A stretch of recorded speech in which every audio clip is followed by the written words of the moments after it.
Hello. 11 बजे से 2 बजे के सत्र के कुछ विषय है।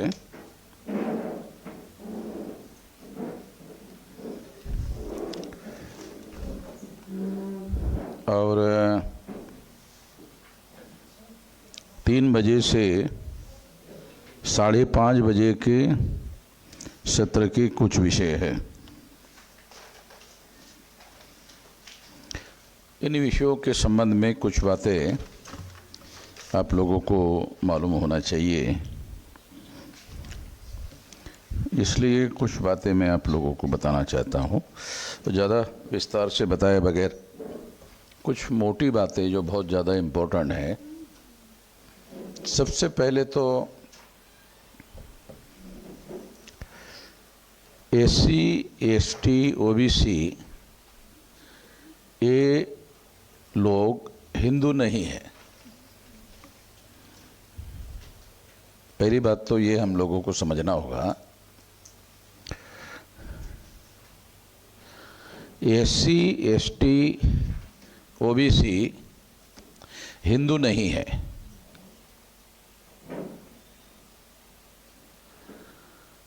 एक तो ये मोटे तौर पर ये एक बात है। दूसरा,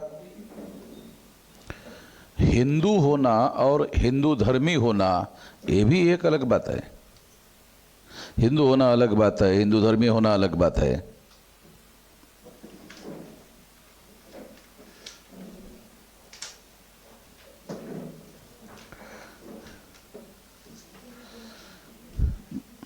ब्राह्मण लोग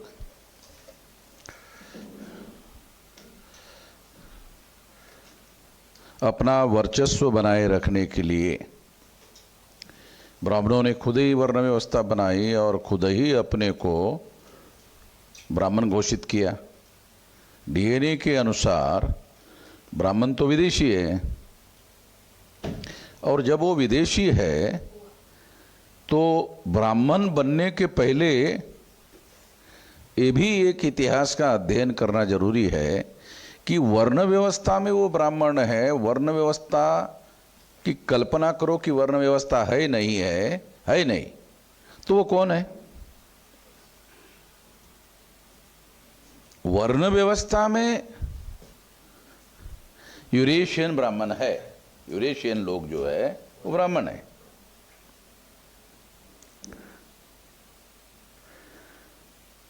मगर जब वर्ण व्यवस्था नहीं थी तब को कौन था? ये मतलब ये ऐसे बहुत सारे इशू है भारतीय समाज व्यवस्था में। इसका संबंध जनमत से है। अभी भी हमारे एससी, एसटी, ओबीसी के जो लोग हैं, जो लोग लोकतंत्र में संगठित रूप से काम करना चाहते हैं, उन लोगों को जन का महत्व समझ में आ गया। जनमत का महत्व अभी भी हमारे लोगों को समझ में नहीं आता। वोट डालने के पहले वो व्यक्ति जन नहीं होता है, वो जनमत में रूपांतरित हो जाता है। उसके बाद वोट डालता है, उसका कोई ना कोई ओपिनियन बनता है। पहले एक तो वो वोटर है, उसके बाद वोटर का एक ओपिनियन फॉर्म होता है। ओपिनियन फॉर्म होने के बाद वो वोट डालने के लिए जाता है। ये लोकतांत्रिक प्रक्रिया हम लोग केवल संगठन बनाने मात्र से कामयाब नहीं हो सकते। ये सारी बहुत सारी बारीकियां हैं। वो सारी बारीकियां जब तक हम लोग नहीं समझते तब तक हम लोग संगठित शक्ति का ओपिनियन फॉर्मेशन के लिए उपयोग कैसे करेंगे? तो हमको उपयोग करने के लिए ये सारी बारीकियां मालूम होना जरूरी है। उसमें पहले नंबर की बारीकी क्या है कि एससी, एसटी, ओबीसी हिंदू नहीं है। हिंदू शब्द जो है ये मुसलमानों के द्वारा दी हुई गाली है, ऐसा दयानंद सरस्वती कहते हैं। हिंदू मुसलमानों के द्वारा दी हुई गाली है, ये दयानंद सरस्वती कहता है।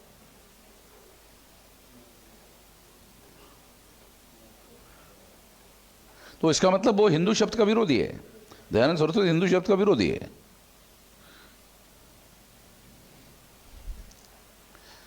और जब ये बातें चर्चा में आती है कि हिंदू मुसलमानों की दी हुई गाली है, जब एडल्ट फ्रेंचाइज की चर्चा नहीं चल रही है, ध्यान रखो, हिंदू मुसलमानों की दी हुई गाली है, ये शब्द प्रयोग उस समय की चर्चा के लिए सामने आता है जब एडल्ट फ्रेंचाइज की चर्चा नहीं चल रही है।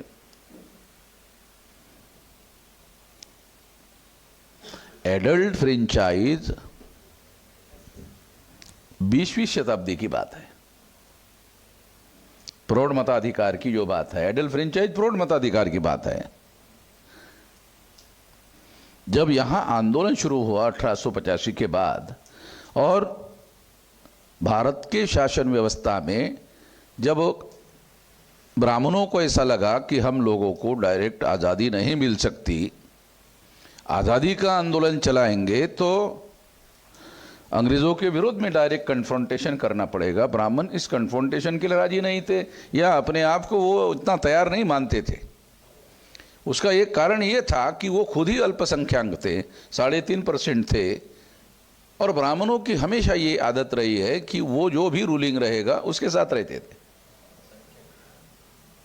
आप लोग हैरान हो जाओगे, जब मुगल और मुसलमान राजा थे तो सारा प्रशासन ब्राह्मण चलाते थे। आज ब्राह्मण के विरोध में SC ST OBC के लोगों को ब्राह्मण भड़काते रहते हैं, पब्लिकली नहीं बोलते,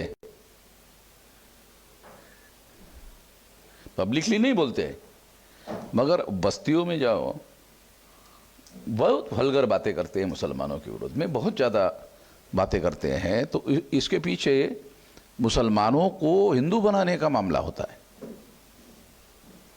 अगर ब्राह्मण मान लो, आप लोगों को समझ में आ जाए इसलिए ये बात बताता हूँ कि कोई क्रिश्चियन अपने धर्म का प्रचार करना चाहता है, उसके पास सिद्धांत है, ये सारे क्रिश्चियन बराबर है।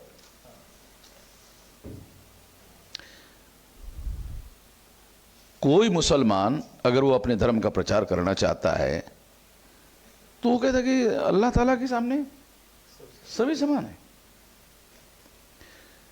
ब्राह्मण एक तो ऐसा प्रचार ही नहीं करना चाहता, मगर ये संकट जब एडल्ट फ्रेंचाइज की बात शुरू हुई, प्रौढ़ मताधिकार की बात शुरू हुई, तब ब्राह्मणों को लगा कि 3.5% लोगों को प्रौढ़ होने के आधार पर, 18 साल के आधार पर, 21 साल के आधार पर अगर हमको वोट मिल भी जाता है तो वो 3.5% लोग हैं।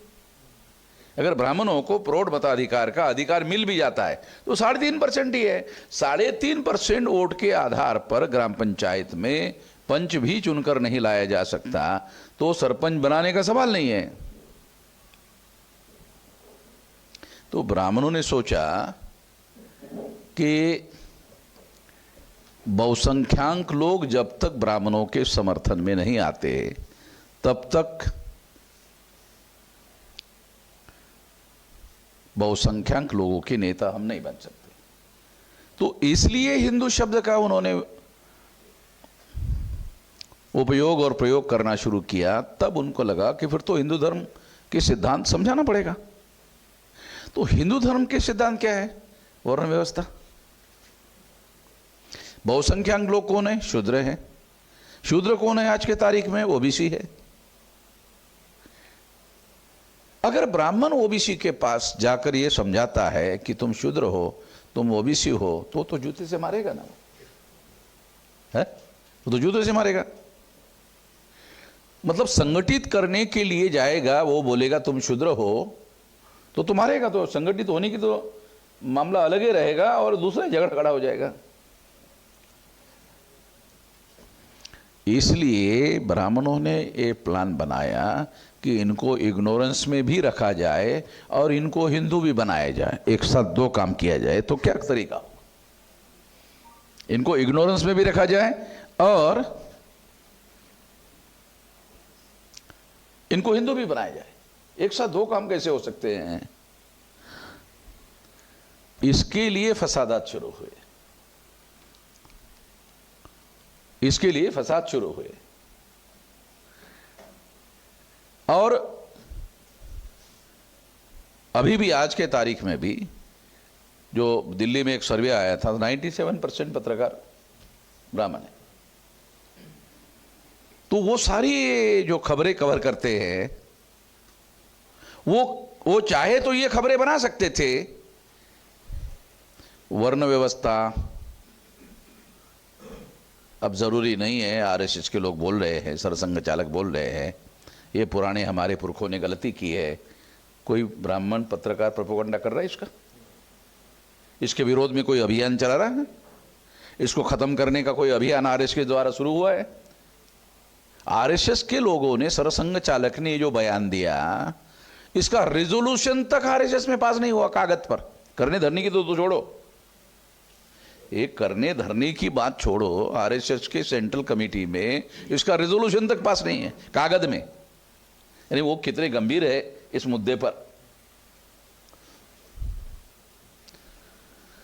तो सारी समस्या की जड़ क्या है? सारी समस्या की जड़ जो है वो अल्पसंख्यक ब्राह्मण एडल्ट फ्रेंचाइज की वजह से अल्पसंख्यक बनते।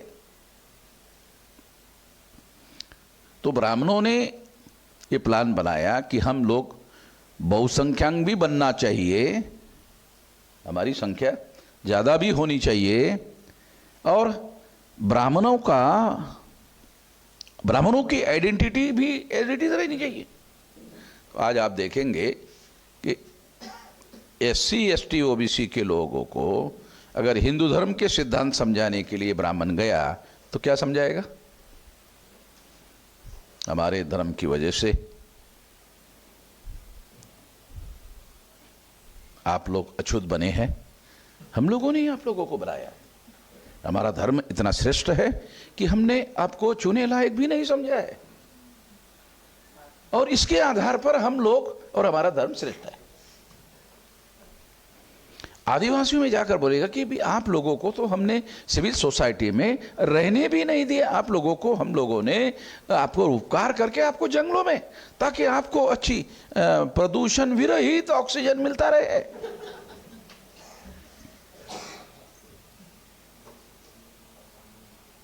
उपकार कर रहे हैं उनके ऊपर।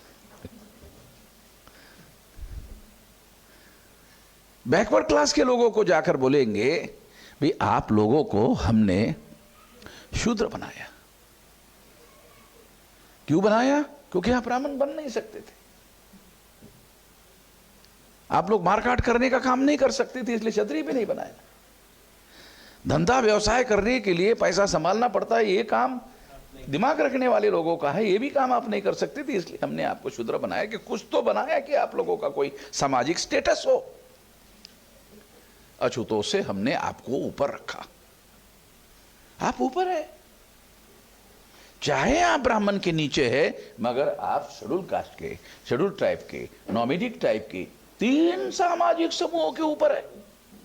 यानी आप छोटे लोग नहीं है, शूद्र होकर भी आप छोटे लोग नहीं है। मतलब ब्राह्मणों ने अगर इस तरह से लोगों को समझाने का प्रयास किया तो भी लोगों को सुकून क्या मिलेगा, शांति क्या मिलेगी, लोगों को क्या फायदा होगा? कुछ भी नहीं होगा। तो ब्राह्मणों ने दूसरा तरीका अपनाया। उन्होंने क्या किया? एससी एसटी ओबीसी हिंदू नहीं है तो उनको मुसलमानों से भिड़ा दिया, उनको मुसलमानों से भिड़ा दिया और उनके माध्यम से फसादात करवाए।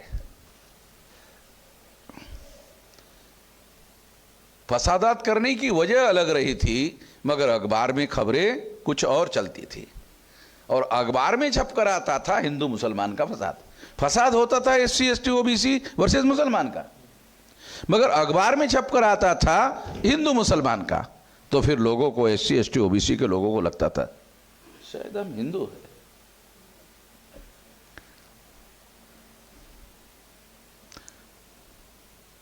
दयानंद सरस्वती ये कहते थे कि हिंदू मुसलमानों की दी हुई गाली है, क्योंकि मुसलमान जब भारत में आए तब भारत के लिटरेचर में हिंदू शब्द आया। मुसलमानों के आगमन के पहले हिंदू शब्द भारतीय लिटरेचर में अवेलेबल नहीं है। भाषा शास्त्र का अभ्यास करने के आधार पर बाबा साहब अम्बेडकर ने एनिमेशन ऑफ कास्ट में लिखा कि मुसलमानों के आगमन के पहले हिंदू शब्द नहीं है, हिंदू मुसलमान के आगमन के बाद में आया हुआ शब्द है। वर्ण व्यवस्था से ब्राह्मण को अपने को सबसे अलग रखने का अवसर मिलता था और सबको अलग रख के वंश की शुद्धि और रक्त की शुद्धि के आधार पर अपने को श्रेष्ठ कहते थे। ये सिद्धांत ब्राह्मणों को समाज से, लोगों से अलग करता था, मगर इसका एक खतरा था कि इससे 3.5% ब्राह्मण अलग हो सकते थे। मगर एडल्ट फ्रेंचाइज के लिए बहुत खतरनाक सिद्धांत था। एडल्ट फ्रेंचाइज के लिए यह उपयोगी सिद्धांत नहीं था। एडल्ट फ्रेंचाइज का उपयोग करते तो क्या होता? एडल्ट फ्रेंचाइज का उपयोग करते तो 3.5% लोग शासक वर्ग नहीं बन सकते। आज देखो, ब्राह्मणों ने कांग्रेस बनाई और कांग्रेस ने क्या किया? अंग्रेजों के विरोध में लोगों को भड़काया, नेतृत्व ब्राह्मणों के हाथ में रखा। गांधी को इसका नेता दिया, नेता बनाया। गांधी ने अपने लोगों को, बनिया लोगों को कहा कि अखबार शुरू करो। गांधी ने अखबार शुरू करवाए। जो व्यवसायी घराने थे उन्होंने अखबार शुरू किए और अखबार शुरू करने वाले जो व्यवसायी घराने थे वही बिजनेस करते थे, तो विज्ञापन भी वही देते थे। तो विज्ञापन की व्यवस्था और अखबार की व्यवस्था, ये सारा का सारा बनिया लोगों के माध्यम से गांधी जी ने करवाया और पत्रकार लिखने के लिए ब्राह्मण लोगों की भी रोटी रोजी की व्यवस्था हो गई। वो पत्रकार भी बनते थे, आवश्यकता के अनुसार नेता भी बन जाते थे। पत्रकार, नेहरू भी पत्रकार थे और तमाम लीडर जो है ना, वो आज़ादी के आंदोलन में जो लीडर होने के पहले पत्रकार थे। पत्रकार होने से बेनिफिट ये है कि वो बौद्धिक काम है। ब्राह्मणों को बौद्धिक काम ज़्यादा पसंद आता था और उस बौद्धिक काम का उनको पैसा भी मिलता था, यानी रोटी रोजी की भी व्यवस्था हो जाती थी, पत्रकारिता भी कर सकते थे और आवश्यकता के अनुसार अपना नेतृत्व करने का काम भी कर सकते थे। ये सारा सिस्टम उन्होंने अपने हिसाब से डेवलप किया। तो इसलिए उन लोगों को हिंदू मुसलमान का मामला मीडिया की वजह से ज़्यादा बड़े पैमाने पर, मास लेवल पर खड़ा करना जरूरी हुआ। और जब फसाद करवाते थे तो फसाद करवाने की वजह से एक जगह मान लो कि 769 डिस्ट्रिक्ट है, तो भारत के किसी एक ज़िले में फसाद करवा दिया जाए और देश के सारे अखबारों में उस फसाद की खबरें चलाई जाए। आप लोगों को थोड़ा समझाने के लिए बता रहा हूँ। सारे देश के हर जिले में फसाद करवाने की जरूरत नहीं है, किसी एक जिले में भारत के फसाद करवा दो और उसकी खबरें सारे देश भर में चलाओ। 2 दिन, 4 दिन, 5 दिन, हफ्ता भर चलाओ, तो वो जो कुछ भी पढ़ने वाला व्यक्ति है, क्योंकि वो मास मीडिया है, जो पढ़ता है डायरेक्ट, एक तो वो अखबार खरीदने वाला पढ़ता है। तो जब हम अखबार खरीदते नहीं थे, जब हम विद्यार्थी थे, अखबार नहीं खरीदते थे, तो हम अखबार कैसे पढ़ते थे? तो जो चाय टपरी होती थी, वो चाय टपरी के पास में जाके हम लोग चाय पीने के लिए जाते थे। आधा कप चाय पीते थे और 2 घंटे तक अखबार पढ़ते थे। वो जो दुकानदार था उसको उससे कोई लेना देना नहीं था। यानी कुछ लोग अखबार पढ़ने के लिए चाय पीने के लिए जाते थे और कुछ लोग अपना चाय पी के चले जाते थे। तो अखबार जो है खरीद कर पढ़ने वाले लोग संख्या में कम होते थे और ये चाय टकरी के ऊपर पढ़ने वाले लोग लाखों संख्या में होते थे। मास मीडिया कैसे बना ये बता रहा हूं, आप लोगों को थोड़ा पता चलना चाहिए। और चूंकि इससे क्या होता था कि अखबार को पढ़ने वाले लोगों की संख्या और खरीदने वाले लोगों की संख्या, तो पढ़ने वाले लोगों के आधार पर विज्ञापन मिलता था। यह माना जाता था कि एक अखबार अगर छापा जाता है तो विज्ञापन देने के लिए एक अखबार को 10 माना जाता था। अगर 10,000 प्रिंट निकाला गया तो माना जाता था कि 1 लाख सर्कुलेशन है, क्योंकि 1 लाख लोग पढ़ रहे। उसके अनुसार विज्ञापन दिया जाता था, उसके अनुसार विज्ञापन के रेट होते थे। अभी भी यही होता है और रियलिटी भी है, क्योंकि उसको जितनी छपाई होती है उससे ज्यादा लोग पढ़ते हैं। इसीलिए प्रिंट मीडिया को मास मीडिया कहा गया।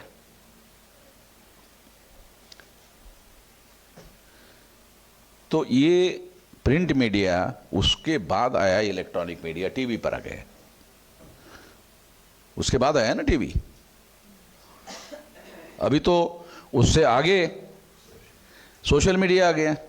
अभी तो लोग टीवी की खबरें लगभग नहीं देखते हैं। टीवी की खबरें अब लोग देखते नहीं है। मैंने अमेरिका, यूरोप में मैंने जाके देखा, कोई खबरें देखता ही नहीं, वो तो बिल्कुल भी नहीं देखते।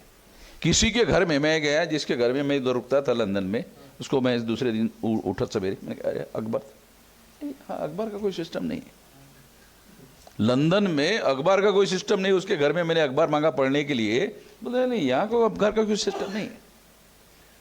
फिर आप अखबार कैसे करते?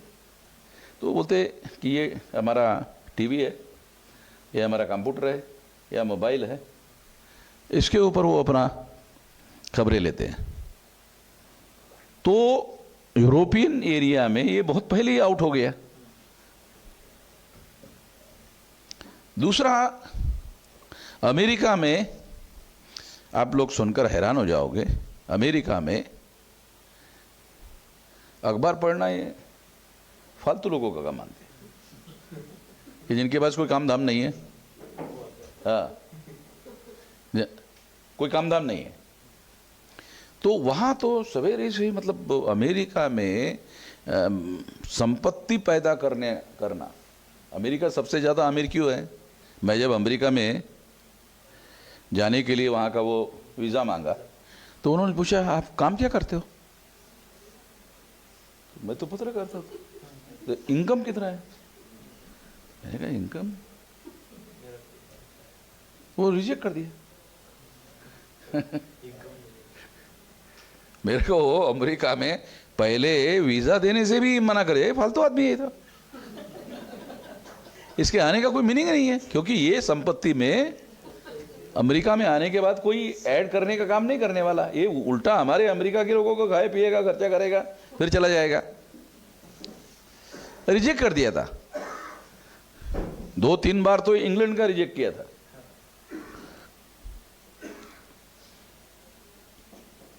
क्योंकि मैं नौकरी में भी नहीं था, क्यों मतलब बताने के लिए वो इनकम कितना है आपका। ये भी पूछा उन्होंने कि साथ में कितना पैसा लेके चल रहे हो?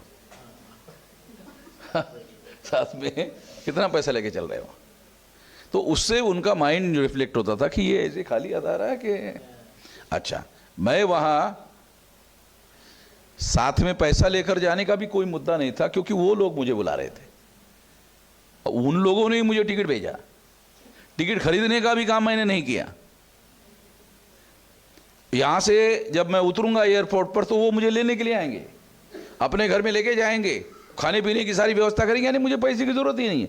मैं 50,000 रुपया लेके गया पहली बार लंदन में, और वापस 50,000 रुपये ला के जमा कर दिया। कि एक नया पैसे का खर्चा मैंने नहीं किया, बल्कि उधर कार्यक्रमों में कुछ लोगों ने मुझे निधि दिया, वो भी और एडिशनल।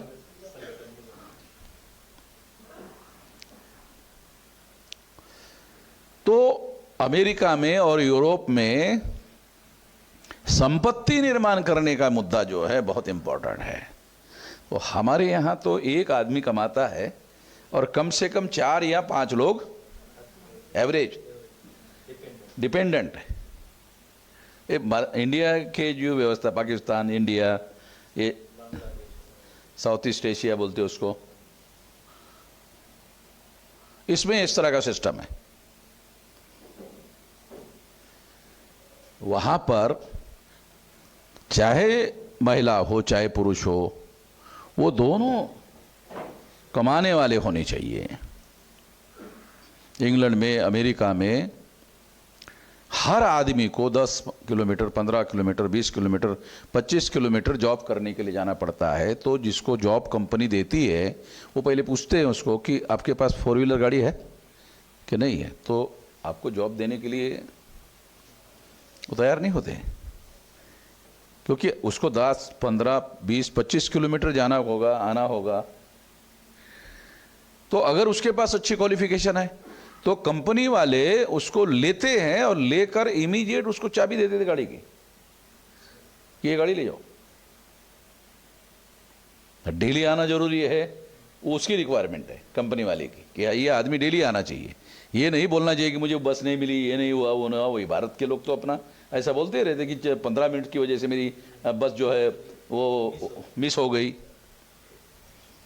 संपत्ति निर्माण करने के साथ जुड़ा हुआ मामला है। अगर वो वहां जॉब में काम करेगा, जितने घंटे काम करेगा उतना वो संपत्ति पैदा करने का काम करेगा।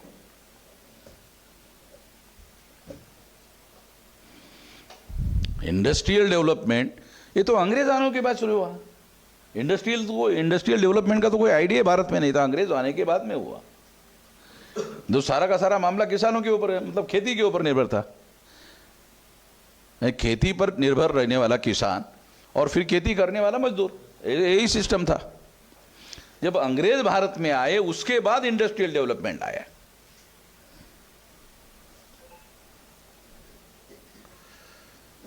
तो ऐसी बहुत सारी बातें हैं जो हमारे लोगों के दृष्टि से बहुत ज़्यादा महत्वपूर्ण है। तो मैं आपको एक बात समझा रहा था कि SC ST OBC के जो लोग हैं वो हिंदू नहीं है, तो इनको हिंदू कैसे बनाया जाए, इसलिए ब्राह्मणों ने एडल्ट फ्रेंचाइज की वजह से, प्रौढ़ मताधिकार की वजह से उनको ऐसा लगा इनको हिंदू बनाना चाहिए और इनका वोटर के तौर पर ब्राह्मणों के हक में इस्तेमाल करना चाहिए। इसलिए हिंदू मुसलमान की समस्या और संकट खड़ा किया गया और इसके आधार पर प्रतिक्रिया में SC ST OBC जब मुसलमानों से टकराते थे तो प्रतिक्रिया में हिंदू होते थे। ब्राह्मण उसको हिंदू धर्म के श्रेष्ठ सिद्धांत समझाता था, इस वजह से वो हिंदू बनता था। ऐसा नहीं था, क्योंकि हिंदू के कोई श्रेष्ठ सिद्धांत है ही नहीं। हिंदू की श्रेष्ठ सिद्धांत क्या है? पहला श्रेष्ठ सिद्धांत तो यह है कि ब्राह्मण धर्म के ही सिद्धांत हिंदू धर्म के सिद्धांत है। हिंदू धर्म के अपने कोई सिद्धांत नहीं है।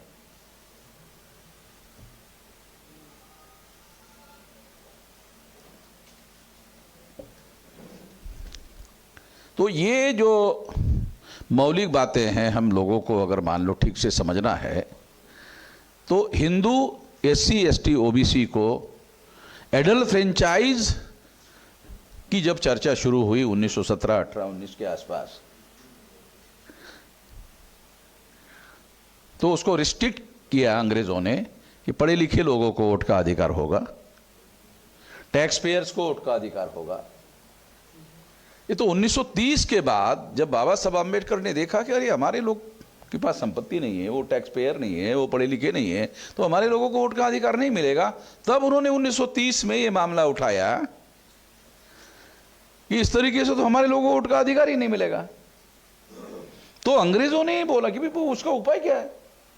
उनको ये समझ में ही नहीं आता था अंग्रेजों को कि इसका उपाय क्या है। बाबा साहब आम्बेडकर ने सजेस्ट किया अंग्रेजों को एडल्ट फ्रेंचाइज। एडल्ट फ्रेंचाइज की आइडिया अंग्रेजों के दिमाग में ही नहीं आती थी। वो ऐसा मानते थे कि मुफ्त क्यों लोगों को वोट का अधिकार, पढ़ा लिखा नहीं है,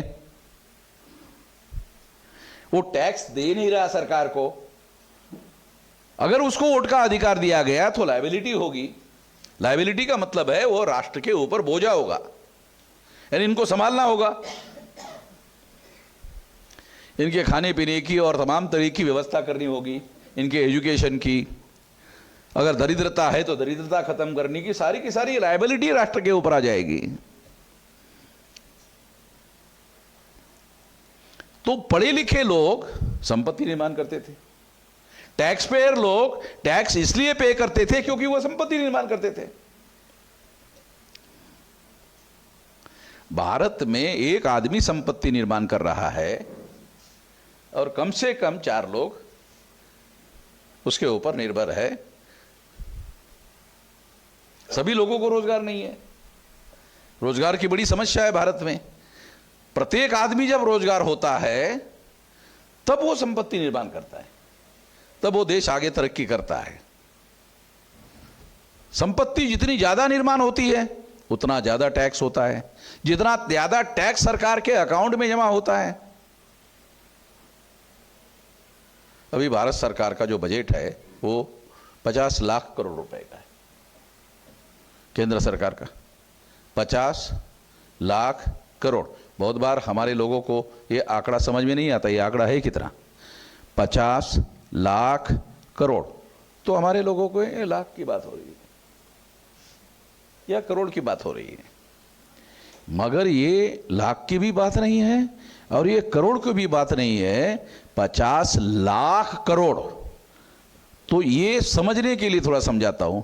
1 करोड़, 2 करोड़, 3 करोड़, 4 करोड़, 5 करोड़, 6 करोड़, 7 करोड़, 8 करोड़, 9 करोड़, 10 करोड़, ऐसे ऐसे होते होते 100 करोड़, फिर ऐसे ऐसे होके 1000 करोड़, फिर 1000 करोड़ के 100 बार 1 लाख, ऐसे 50 लाख करोड़। तो ये मतलब अगर एक आदमी को गिनने के लिए रखा जाए तो पंचवार्षिक योजना समाप्त हो जाएगी, उसका गिनती खत्म नहीं हो सकती। इतना पैसा, इतना पैसा भारत जैसे बैकवर्ड स्टेट में जमा हो रहा है, टैक्स के रूप में जमा हो रहा है। आज भारत की इकोनॉमी, ऐसे कहा जाता है कि वो 4थे नंबर की है, 3रे नंबर की इकोनॉमी जर्मन की है, और 2050 तक भारत की इकोनॉमी 3रे नंबर की हो जाएगी। पहले नंबर की अमेरिका, 2रे नंबर की चाइना और 3रे नंबर की भारत। तो आप अंदाजा लगा सकते हो कितना ज्यादा, मतलब भारत कितना बड़ा अमीर देश हो जाएगा 2050 तक। जितना ज्यादा टैक्स इकट्ठा होगा उतना ज्यादा एक्सपेंडिचर होगा, जितना ज्यादा एक्सपेंडिचर होगा उतनी ज्यादा फैसिलिटी, उतनी ज्यादा डेवलपमेंट, उतनी ज्यादा पब्लिक, जो जैसे ये रोड है, अमेरिका में आप जाओ, यूरोप में आप जाओ, तो आप देखकर है ना, जो दिखाई देता है डेवलपमेंट, आंखों से दिखाई देता है। 4 लेन रोड है, 6 लेन रोड है, 8 लेन रोड है, रोड। अमेरिका में मैंने देखा रेल लगभग नहीं है। रेल, अपने यहां रेल बहुत ज्यादा नेटवर्क है, मगर अमेरिका में रेल नेटवर्क नहीं है। अमेरिका में सबसे ज्यादा रोड है, और इस रोड को उन्होंने कॉन्शियसली डेवलप किया, और रोड की वजह से अमेरिका में सबसे ज्यादा 4 व्हीलर गाड़ियां, दुनिया में सबसे ज्यादा गाड़ियां 4 व्हीलर गाड़ियां अमेरिका वालों ने बनाई, फोर्ड कंपनी वालों ने। और इस तरह से दुनिया का सबसे रिचेस्ट आदमी जो है 4 व्हीलर गाड़ियां बनाने वाला, फोर्ड जो है,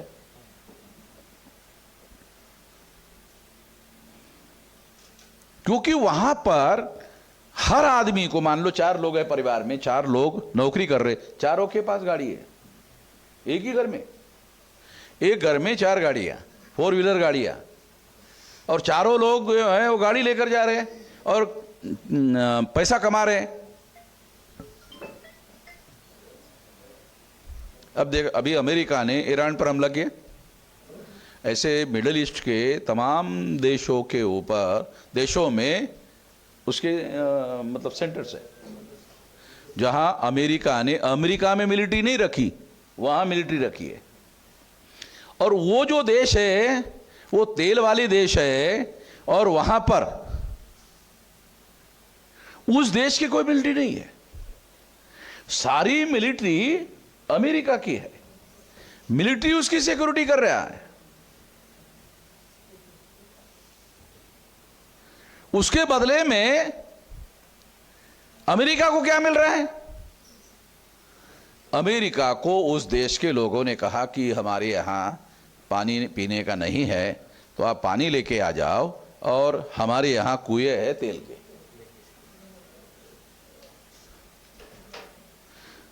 तो वहां समस्या पीने के पानी की है। वो पीने का पानी बहुत बड़े बड़े टैंकर से विदेश से लाना पड़ता है, मगर वहां तेल सारा जमीन के नीचे सारा तेल है। तो अमेरिका तेल निकालता है और सारे दुनिया में मार्केटिंग करता है। इसको लेकर ये वार चल रहा है। ये जो ईरान के साथ जो वार चल रहा है, ईरान में भी बहुत ज्यादा तेल। वेनेजुएला का एक राष्ट्रपति है, वो बहुत छोटा देश है, उसको उठा करके अमेरिका अपने पास लेके गया, तो वो देश के कुएं पर कब्जा कर। राष्ट्रपति अभी भी वही राष्ट्रपति है, काम चलाऊ कोई दूसरे आदमी को रख दिया वहां, और उस देश का सारा तेल जो है। तो अमेरिका को एक नया पैसा तेल खरीदने के लिए नहीं लगता है। तो अमेरिका की सारी गाड़ियां बहुत ज्यादा सस्ते तेल में, दुनिया में सबसे सस्ता तेल अमेरिका में, ये गाड़ियों वाला। सबसे ज्यादा 4 व्हीलर गाड़ियां अमेरिका में, और हर घर में अगर 4 कमाने वाले तो 4 गाड़ियां उनके पास है। और सबसे बड़ी कंपनी जो है 4 व्हीलर गाड़ी बनाने वाली भी अमेरिका में है। उसके आधार पर उन्होंने अपने देश की इकोनॉमी बनाई, दुनिया की पहले नंबर की इकोनॉमी। जब संपत्ति निर्माण होती है तो राष्ट्र को टैक्स मिलता है, टैक्स एक्सपेंडिचर होता है, फिर टैक्स मिलता है। सरकार के पास पैसा जमा होता है, वो एक्सपेंडिचर होता है। मान लो रोड बनाने के लिए एक्सपेंडिचर हुआ, पैसा लोगों के पास चला गया, लोगों के पास पैसा चला गया, लोग खर्चा कर रहे हैं, खरीदारी कर रहे हैं, फिर मार्केटिंग में पैसा, चलन, पैसे को क्या कहता है, चलन, कि इधर से आ रहा है, इधर जा रहा है, फिर सरकार के पास टैक्स में जमा हो रहा है। टैक्स टैक्स टैक्स टैक्स संपत्ति। SC ST OBC के, माइनॉरिटी के कितने हमारे लोग टैक्स देते हैं? टैक्स का कोई टैक्स देने की कोई बात जो है, जब ग्राम पंचायत में चुनाव लड़ना पड़ता है पाटिल साहब, तब सर्टिफिकेट मांगते, टैक्स पे किया क्या, तो तब भरना पड़ता। नहीं, टैक्स भरने का काम कोई आदमी करता नहीं है। और टैक्स भरने का कौन सा काम, गांव में चुनाव लड़ने के लिए कौन सा टैक्स भरना पड़ता है? घर टैक्स। अगर आपके पास टैक्स है, भरा नहीं है, तो आप चुनाव नहीं लड़ सकते।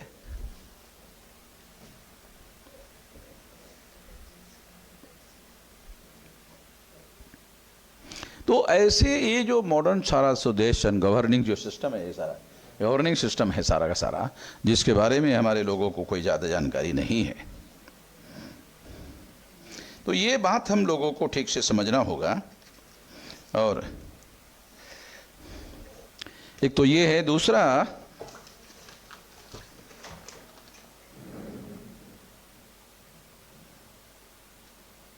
तीन बजे से 5:30 वाला जो नक्सलवाद के नाम पर आदिवासियों के स्वाभिमानी एवं स्वावलंबी आंदोलन को कुचलने का। अब आदिवासी ने अगर मान लो अपना संगठन खड़ा किया, मान लो आदिवासियों ने अपना संगठन खड़ा किया, अब उसका नक्सलवाद से कोई संबंध नहीं है। आदिवासी ने अपना इंडिपेंडेंट संगठन खड़ा किया, अब उसको कुचलने का है, तो ये ब्रांडिंग करने का कि ये नक्सलवादी लोग हैं। अगर उसको मान लो कुचलना है आंदोलन को, उसको गोली से उड़ा देना है, उसको मरवा देना है, खत्म कर देना है, तो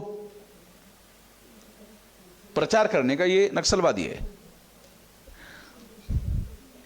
गांव में कुत्ते को मारना है तो प्रचार करना पड़ेगा, पागल हो गया, पागल हो गया, पागल हो गया। तो सारे गांव के लोग मिलकर डिसाइड करते हैं कुत्ते को मारना पड़ेगा, और मिलकर फिर उसको कुत्ते को मारते हैं। वो कुत्ता पागल नहीं है, पागल हो गया, पागल हो गया, पागल हो गया। तो सारे गांव के लोग को क्या लगता है, मुझे काटेगा, मुझे काटेगा, मुझे काटेगा, मैं मर जाऊंगा। तो सारे आदमी इकट्ठा होके फिर उस कुत्ते को मार देते हैं। अच्छे भले कुत्ते को मार देते हैं, सज्जन कुत्ते को मार देते हैं।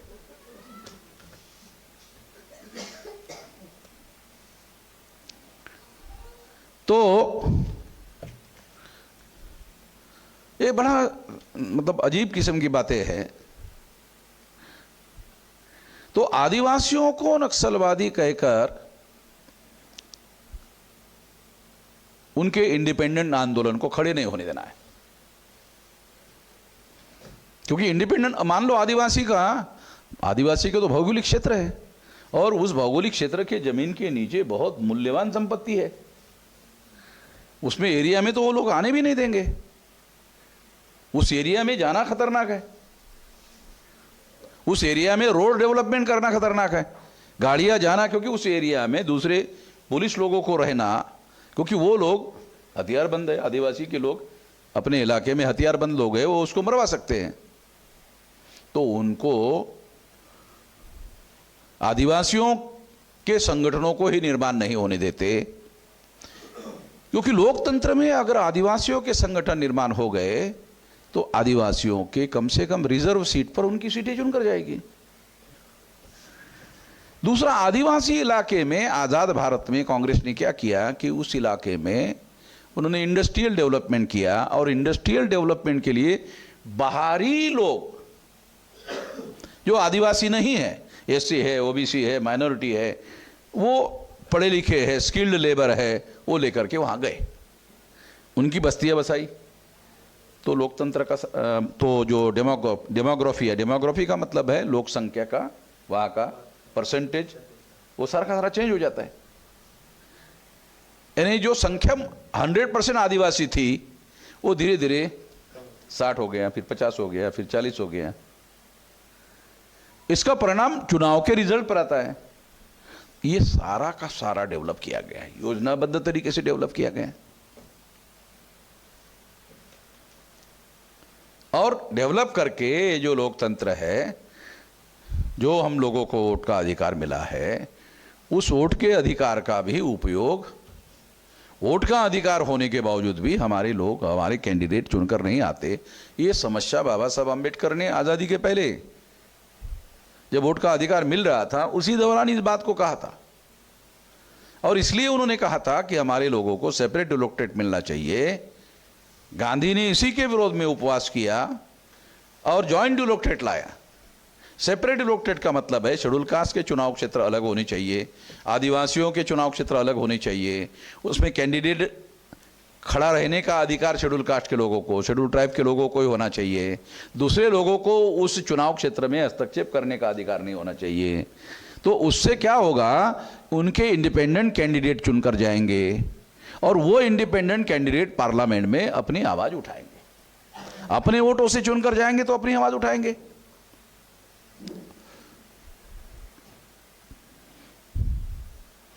डेमोक्रेसी इन्होंने लाई, संख्या हमारी एससी एसटी ओबीसी की 74.5% है, माइनॉरिटी को मिलाकर 85% है, फिर भी हमारा रियल रिप्रेजेंटेशन एक भी नहीं है। कांग्रेस की तरफ से चुनकर जा रहा है, बीजेपी की तरफ से चुनकर जा रहा है, और इसमें ओबीसी की संख्या का in the name of Hindu ब्राह्मण लोग इस्तेमाल कर रहे हैं। In the name of Hindu OBC के वोटों का ब्राह्मण इस्तेमाल कर रहे हैं, और एससी और एसटी के जो कैंडिडेट है वो उनको चुनकर आने नहीं दे रहे, ओबीसी का उपयोग कर रहे हैं, और ओबीसी को भी नहीं मिलने दे रहे और एससी एसटी को भी मिलने दे रहे। एससी एसटी का उपयोग ओबीसी के खिलाफ और ओबीसी का इस्तेमाल एससी एसटी के खिलाफ। ये सारा तंत्र उन लोगों ने विकसित किया है आजाद भारत में। लोकतंत्र होने के बावजूद भी हम लोगों को कोई बेनिफिट नहीं है। कोई लोकसभा का चुनाव अगर लड़ना है, जीतना है, तो 100 करोड़ रुपए चाहिए। तो आपके पास वोटर है, आपके पास चुनाव लड़ने के लिए पैसा कहां है? बहुत बार हमारे लोग चुनाव लड़ते हैं, बहुत बार हमारे लोग चुनाव लड़ते हैं, चुनाव में कैंडिडेट भी होते हैं, प्रचार भी करते हैं। लास्ट वीक में क्या होता है, लास्ट वीक में लोग वोट देने की प्रक्रिया में सोचना शुरू करते हैं कि किसको वोट दिया जाए, तो उसमें दो कैंडिडेट को सॉर्ट आउट करते हैं कि पहले नंबर पर कौन है, दूसरे नंबर पर कौन है। तो पहले नंबर पर भी हमारा आदमी नहीं होता है, दूसरे नंबर पर भी हमारा आदमी नहीं होता है, क्योंकि दोनों लोग जो है 100-100 करोड़ रुपया खर्चा करने वाले लोग जो है वो हमारे नहीं है। और अगर शेड्यूल कास्ट का और शेड्यूल ट्राइब का आदमी है तो वो कैंडिडेट कांग्रेस की तरफ से है, वो कैंडिडेट बीजेपी की तरफ से है। जो कैंडिडेट एससी एसटी का कांग्रेस और बीजेपी की तरफ से है वो एससी और एसटी का ब्राह्मणों के द्वारा नॉमिनेटेड है, यानी ब्राह्मणों ने उसको नॉमिनेट किया। वो है शेड्यूल कास्ट का, नाम हमारा लेते हैं क्योंकि बाप हम है उसके, हमारे घर में पैदा हुआ शेड्यूल कास्ट का तो हम बाप हैं, तो नाम हमारा लेते हैं। मगर उसमें जो रिजल्ट आता है तो जिसने टिकट दिया कांग्रेस ने बीजेपी ने, बाप वो है, तो उसके फेवर में काम करता है पार्लियामेंट में। अगर उसके फेवर में वो काम नहीं करता है अगले चुनाव में इसको टिकट नहीं मिलता है। इसके आधार पर पार्लियामेंट में क्या बोलना चाहिए, पार्लियामेंट में क्या नहीं बोलना चाहिए, पार्टी डिसाइड करती है, कैंडिडेट डिसाइड नहीं करता है। पार्टी उनको बोलने के लिए खड़ा करती है कि अगले बार ये विषय पर आपको बोलना है। क्या बोलना है? पार्टी लाइन पर बोलना है भाई, इतना उसको बोल दिया जाता है, पार्टी लाइन पर बोलना है। हो गया, आ गया पाबंदी, अनुशासन आ गया। पार्टी लाइन से बाहर बोलना नहीं है। आप अपने हक और अधिकार के बारे में बोलना नहीं है, पार्टी लाइन पर बोलना है। ब्राह्मणों के पार्टी में पार्टी लाइन पर बोलने का मतलब प्रो ब्राह्मण बोलना पड़ेगा।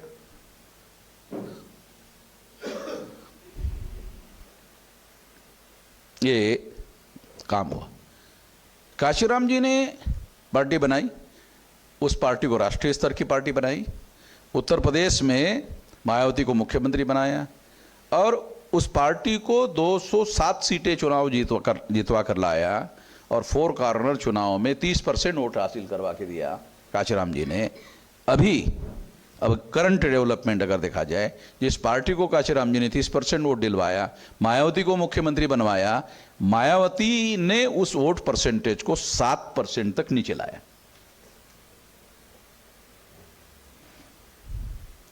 मायावती पावर पॉलिटिक्स का हिस्सा है, उसने उसी के ऊपर ध्यान केंद्रित किया। काशीराम जी वोट परसेंटेज बढ़ाने के लिए संगठन का काम देखते थे। जब से मायावती पार्टी का कैंडिडेट ही रही, मुख्यमंत्री का कैंडिडेट भी रही और पार्टी का प्रेसिडेंट भी रही, वोट परसेंटेज 7% तक नीचे आ गए। काशीराम जी पार्टी चलाते थे तो उन्होंने पार्टी को धीरे धीरे 30% तक बढ़ाया और 30% में 403 विधानसभा सीट में 207 सीटें 30% वोट पर चुनाव जितवा कर लाया। मायावती संगठन के ऊपर बिल्कुल कोई काम करती नहीं है। मायावती उत्तर प्रदेश के बाहर संगठन डेवलप करने के लिए कितना प्रचार किया, ऐसा कोई रिकॉर्ड अवेलेबल नहीं है। मायावती का इंडिया क्या है? उत्तर प्रदेश ही मायावती का इंडिया है। उत्तर प्रदेश इंडिया नहीं है, मगर मायावती का इंडिया उत्तर प्रदेश है। वो राष्ट्रीय प्रेसिडेंट है। दूसरे राज्यों में भी हमारा मुख्यमंत्री बनना चाहिए। मायावती क्या सोचती है, जब मैं ही मुख्यमंत्री नहीं बन पा रही हूं तो दूसरे प्रदेश में मुख्यमंत्री क्यों बनाने का?